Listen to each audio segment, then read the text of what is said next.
ابن تیمیہ رحمہ اللہ جو کہ ایک بہت بڑے اسکالر گزرے ہیں، انہوں نے فرمایا کہ اگر جنات کی دنیا تم سب کے سامنے کھل جاتی، اگر غیب کی یہ دنیا، جنات کی دنیا تم سب کے سامنے کھل جاتی تو ہمارا جینا مشکل ہو جاتا اور ہمارا جینا حرام ہو جاتا۔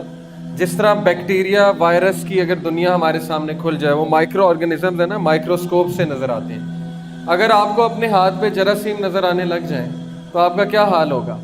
آپ ہر وقت ہاتھ ہی دھوتے رہیں گے، ٹھیک ہے؟ آپ کو بیڈ پہ جراثیم نظر آنے لگ جائیں، آپ کو کارپیٹ پہ جراثیم آنے لگ جائیں، گاڑی پہ جراثیم نظر آنے لگ جائیں، آپ کہیں جائیں گے ہی نہیں، آپ اپنے آپ کو کمرے میں بند کر لیں گے کیونکہ آپ کو جراثیم نظر آ رہے ہیں۔ اسی طرح ابن تیمیہ کہتے ہیں کہ اللہ سبحانہ و تعالیٰ نے جنات کی دنیا نظروں سے اوجھل کی ہے، اور اگر یہ کھل جائے انسان کے آگے تو انسان کا حشر نشر ہو جائے، کیونکہ انسان کو اگر پتہ لگ جائے کہ وہ کس طرح سے انسان کے پیچھے پڑے ہوئے ہیں، اور وہ دشمن جس کے بارے میں بھائی نے آپ کو تلاوت بھی کر کے سنائی کہ اللہ تعالیٰ فرما رہے ہیں کہ وہ تمہارا بدترین دشمن ہے، ابلیس جو کہ جنوں کا، ایول جنس کا جو سردار ہے، وہ تمہارا بدترین دشمن ہے، اور آگے سے، پیچھے سے، رائٹ سے، لیفٹ سے، ہر طرف سے وہ آئے گا اور تم پہ حملے کرے گا آگے۔ تو آج ہم اس کی بات کرنے جا رہے ہیں، اور فکر نہ کیجئے، اس کے جتنے بھی، اس کا جو مکر ہے، جو فریب ہے، اور جو جنات کا مکر فریب اور ان کا جو ایول ہے، انشاءاللہ اگر آپ اللہ کی پروٹیکشن میں ہیں تو آپ کو کوئی کچھ نہیں کہہ سکتا۔ لیکن سٹل میں آپ سب کو ایڈوائز کروں گا،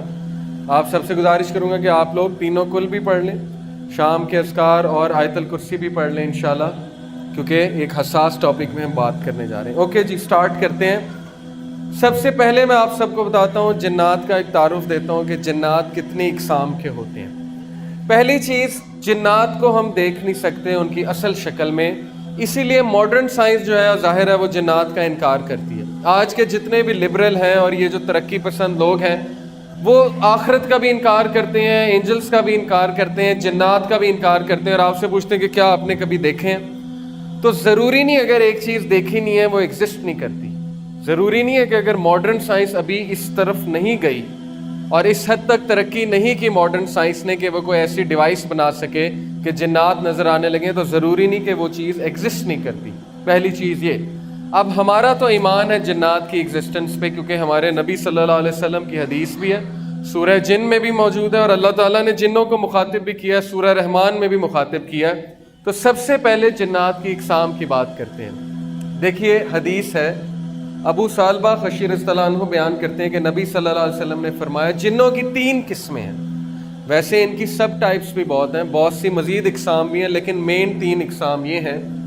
ایک قسم کے پر ہیں اور ہواؤں میں اڑتے پھرتے ہیں، یہ وہ قسم ہے جو پہلے آسمان پہ جا کے کچھ باتیں بھی سن لیتے ہیں، ایوز ڈراپنگ کرتے ہیں، کان لگا کے فرشتوں کی کچھ باتیں سنتے ہیں، کیونکہ اللہ سبحانہ و تعالیٰ روزانہ کچھ کیسز ڈیل کر رہے ہوتے ہیں اور اپنے کمانڈمنٹس کو نیچے بھیج رہے ہوتے ہیں، اور فرشتے کمانڈمنٹس لے کر اوپر چڑھ رہے ہوتے ہیں۔ لوگوں کے اعمال ہر پیر کو پیش کیے جاتے ہیں نا، حدیث ہے کہ نبی صلی اللہ علیہ وسلم پیر کا روزہ رکھا کیا کرتے تھے کہ میرے اعمال پیر کو جس حالت میں پہنچائے جائیں تو میں روزے میں ہوں۔ تو یہ جا کر کچھ باتیں سن لیتے ہیں وہاں جا کر، اور پھر اللہ سبحانہ و تعالیٰ سورہ ملک میں ہے نا کہ وَلَقَدْ زَيَّنَّا السَّمَاءَ الدُّنْيَا بِمَصَابِيحَ وَجَعَلْنَا رُجُومًا لِلشَّيَاطِينِ۔ اللہ تعالیٰ کہتے ہیں کہ ہم نے نیئرسٹ ہیون، یہ جو آسمان ہے، پہلا آسمان، یہاں پہ جو ستارے تمہیں نظر آتے ہیں، ان کا مقصد یہ ہے کہ یہ ہم نے بنائے ہیں شیاطین کو مارنے کے لیے۔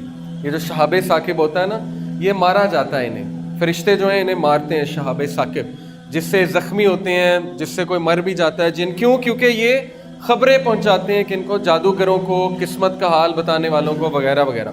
اور حدیث میں آتا ہے، رسول اللہ صلی اللہ علیہ وسلم نے فرمایا کہ اگر 100 باتیں بتاتے ہیں تو 99 باتیں جھوٹی ہیں اور ایک بات سچی ہوتی ہے۔ ہو سکتا ہے وہ بات سچ ہو جائے اور وہ کہتے ہیں کہ ہمارے پاس موکل ہے، موکل کی کیا حقیقت ہے اس پہ بھی ہم انشاءاللہ بات کریں گے، لیکن بہرحال پہلی یہ قسم ہے۔ اور یہ ہوتے ہیں ریبیلیس ڈیولز، یہ جو ہے سرکش شیاطین ہیں جن کو ابلیس بھیجتا ہے اور ابلیس نے ان کے کام لگائے ہوئے ہیں، اور یہی آ کر رپورٹ بھی دیتے ہیں ابلیس کو۔ اور ایک قسم سانپ اور کتے کے ہیں۔ دیکھیں ضروری نہیں ہر سانپ اور کتا جن ہو، لیکن ہو سکتا ہے، کیونکہ ان کو شیپ شفٹرز بھی کہتے ہیں، یہ کوئی نہ کوئی شیپ لے لیتے ہیں، کوئی نہ کوئی شکل دھاڑ لیتے ہیں۔ آپ نے اکثر افسانوں میں، کہانیوں میں سنا ہوگا چھلاوا، چڑیل، پری، اس طرح کی چیزیں، ٹھیک ہے نا، پچھل پیری وغیرہ وغیرہ، وہ ساری شکلیں یہ دھاڑ سکتے ہیں، اور ہماری شکل بھی دھاڑ سکتے ہیں۔ کوئی خوفناک شکل، جلی ہوئی شکل، ٹھیک ہے نا، اکثر لوگوں نے دیکھا ہوگا کہ جلی ہوئی سی شکل ہے، جیسے چہرہ جل جاتا ہے، اس طرح کی شکل بھی، وغیرہ وغیرہ۔ تو اکثر جو ہے اکثر اوقات میں یہ سانپ کی شکل، کالے سانپ کی شکل، یا ایسا کتا جو کالا اور اس کے ارد گرد جو ہے وہ وائٹ سپاٹس ہوں، اس کی آنکھوں پہ جو ہے وہ سفید حلقے ہوں، یہ ہے شیطان کی نشانی. لیکن ضروری نہیں ہے، ہو سکتا ہے، بٹ واللہ عالم.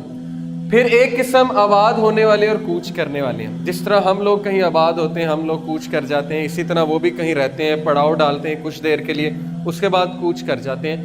یہ نقصان تب تک نہیں پہنچاتے جب تک انہیں کوئی نقصان نہ پہنچائے. مثال کے طور پہ کہیں پہ رہ رہے ہیں، وہاں پہ آپ بھی آ کے آباد ہو جائیں، آپ ان کو ڈسٹرب کرنے لگیں، آپ کی وجہ سے ان کو تکلیف ہو، تو پھر یہ بھی آگے سے نقصان پہنچاتے ہیں، یہ بھی آگے سے تکلیف پہنچاتے ہیں.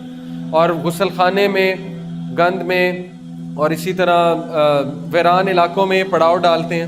ہو سکتا ہے کسی اچھی جگہ بھی پڑاؤ ڈال لیں، مدرسے وغیرہ میں، کئی میں نے ایسے واقعات سنے، مدارس میں بھی، مسجد میں بھی. تو اچھے جن بھی ہوتے ہیں، بد جن بھی ہوتے ہیں، یہ وہ والی ٹائپ ہے.